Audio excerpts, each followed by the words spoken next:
voyager d'ailleurs avec. Moi j'avais l'impression d'être téléporté, c'était vraiment le sentiment que j'avais. J'étais plus là. Ou via une expérience qui sort de la télé avec... J'ai pu constater là les évolutions en matière de connexion au travers des réseaux de communication d'aujourd'hui et modernes. Donc, ayant en charge l'économie numérique, je dois également veiller aux évolutions de ces technologies, voir dans quelle mesure ces évolutions vont se déployer en Polynésie française et surtout veiller à ce que à la fois les opérateurs, le marché puissent s'adapter à ces évolutions. Encore une fois, ce qui m'importe, c'est le consommateur. Le consommateur doit être, je dirais, au centre de l'ensemble de ces décisions. Et j'ai pu remarquer que Orange avait notamment passé ses clients au centre de l'ensemble de ces décisions, notamment en ce qui concerne les adaptations technologiques qu'ils ont pu apporter aujourd'hui. Anticiper veut dire comprendre ses besoins d'aujourd'hui et de demain, raison pour laquelle je pense qu'Orange maintient une longueur d'avance auprès de ses concurrents. Et je pense que l'OPT a tout à apprendre de cet opérateur en termes d'adaptation. Le marché encore, je dirais, n'est pas encore mature en Polynésie française. Nous avons quelques opérateurs qui exercent leur activité.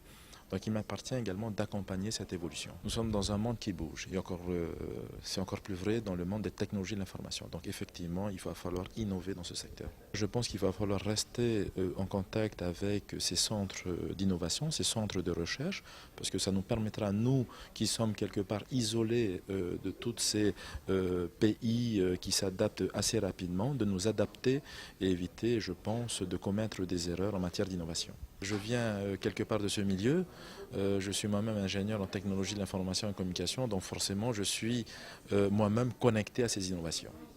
Alors notre mission pour le groupe, c'est d'être le centre d'expertise des nouveaux produits et services les plus innovants que nous allons lancer sur les différentes latitudes. Nous sommes très présents en Afrique, au Moyen-Orient, également en Europe. Nous avons des laboratoires à San Francisco, au Japon, en Chine, à Amman en Jordanie, en Afrique à Abidjan, en Europe.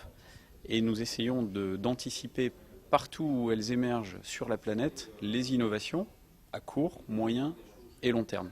Nos filiales sont dirigées par des patrons orientés business qui connaissent mieux que nous au corporate leurs clients. Et donc notre challenge de tous les jours, c'est de leur amener des solutions qui sont plus efficaces économiquement et en termes de reach client localement. Si nous ne sommes pas performants, elles ont bien sûr la latitude de trouver mieux localement. Et là, à ce niveau-là, notre rôle consiste à reprendre les bonnes idées là où elles éclosent, encore une fois. Si un pays fait mieux que nous, c'est très bien, c'est une bonne émulation, une saine émulation interne.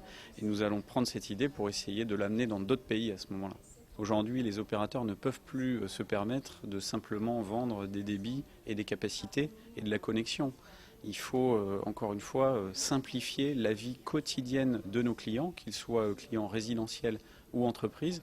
Et donc, à partir du moment où une innovation fait gagner du temps, simplifie la vie, améliore l'efficacité et la productivité de nos clients, le client est gagnant. Et donc, nous avons une chance de leur vendre ces services et de profiter mutuellement de ces innovations.